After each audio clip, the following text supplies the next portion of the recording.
اسلام کی راہ میں سب سے پہلے کس صحابی نے ہجرت کی تھی؟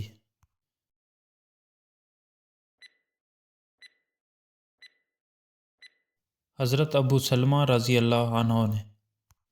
جب حضرت ابو سلمہ رضی اللہ عنہ نے ہجرت کی تو ان کے ساتھ ان کی بیوی اور بچے بھی تھے۔ جب مکہ سے روانہ ہونے لگے تو ان کے سسرال والوں نے اپنی بیٹی یعنی حضرت ابو سلمہ رضی اللہ عنہ کی بیوی کو ساتھ نہیں جانے دیا۔ اس پر حضرت ابو سلمہ رضی اللہ عنہ کے گھر والوں کو غصہ آ گیا اور حضرت ابو سلمہ رضی اللہ عنہ کے بیٹے کو والدہ سے جدا کر کے اپنے پاس رکھنے کا اصرار کرنے لگے۔ چنانچہ دونوں فریق بچے کو اپنی طرف کھینچنے لگے، جس سے اس لڑکے کا ہاتھ اکھڑ گیا اور حضرت ابو سلمہ رضی اللہ عنہ کے گھر والے اس بچے کو اپنے گھر لے گئے۔ حضرت ابو سلمہ رضی اللہ عنہ نے تنہا مدینے کا سفر کیا۔ اس کے بعد حضرت ابو سلمہ رضی اللہ عنہ کی بیوی روزانہ اس جگہ پہنچ جاتی جہاں یہ واقعہ ہوا تھا اور شام تک روتی رہتی۔ اس حالت میں 1 سال گزر گیا۔ آخرکار حضرت ابو سلمہ رضی اللہ عنہ کی بیوی کو مدینہ جانے کی اجازت مل گئی۔ انہوں نے اپنے بیٹے کو ددھیال والوں سے لیا اور تقریباً 500 کلومیٹر کا فاصلہ طے کر کے مدینہ پہنچ گئی۔ حضرت صہیب رضی اللہ عنہ نے ہجرت کی تو کتنا سامان ساتھ لے کر گئے تھے؟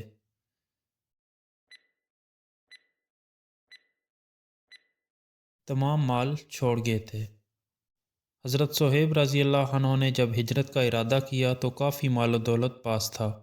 آپ کو مکہ والوں نے جانے نہیں دیا تو آپ سارا مال و دولت مکہ چھوڑ کر مدینہ آ گئے۔ حضور صلی اللہ علیہ وسلم کو جب اس کا علم ہوا تو آپ نے فرمایا صہیب نے نفع اٹھایا۔ جب صحابہ کرام مکہ سے مدینہ ہجرت کرنا شروع ہو گئے تو قریش کا رد عمل کیا تھا؟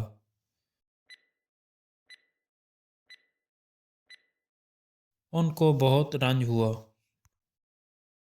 جب صحابہ کرام مکہ سے مدینہ ہجرت کرنا شروع ہو گئے تو قریش کو شدید رنج ہوا۔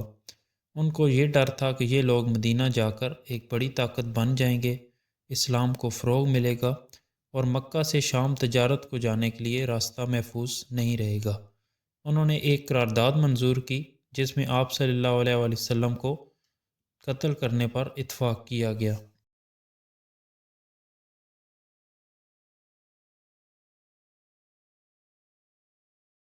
حضور صلی اللہ علیہ وسلم کو اس سازش کا کیسے پتہ چلا؟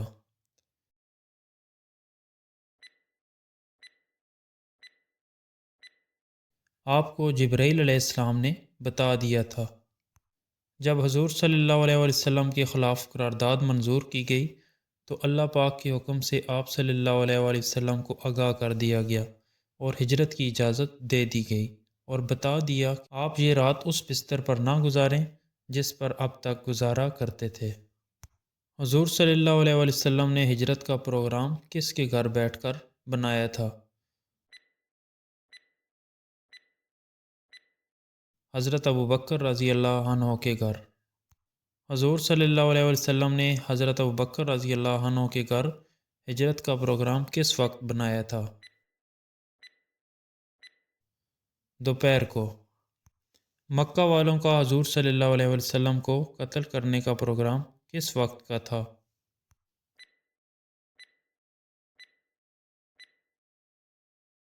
آدھی رات کو۔ حضور صلی اللہ علیہ وسلم نے ہجرت کی رات کس کو اپنے بستر پر سلا دیا تھا؟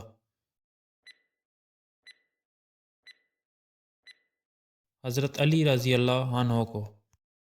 حضور صلی اللہ علیہ وسلم ہجرت کی رات کس کو اپنے ساتھ لے کر غار ثور گئے تھے؟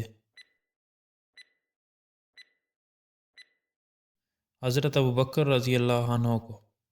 حضور صلی اللہ علیہ وسلم اور حضرت ابو بکر رضی اللہ عنہ غار ثور میں کتنے دن رہے تھے؟ 3 دن۔ حضور صلی اللہ علیہ وسلم ہجرت کر کے مدینہ پہنچے تو پہلا کام کون سا کیا تھا؟